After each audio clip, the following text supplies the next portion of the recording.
So one of my subscribers wants to see a cold started skid steer.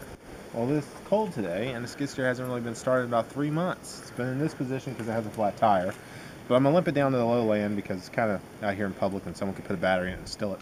I just put the truck battery in it, and we're going to start it. Hasn't been started in 3 months. Probably going to conk out a couple times, I think. I probably should drain all the gas out of it, or let it burn it. It's not too old, but still. We'll go ahead for it. Oh, I really need to build a pole barn to cover my shit.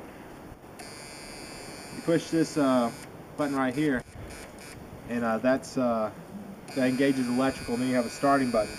Go ahead and put it in choke. And it's about quarter throttle.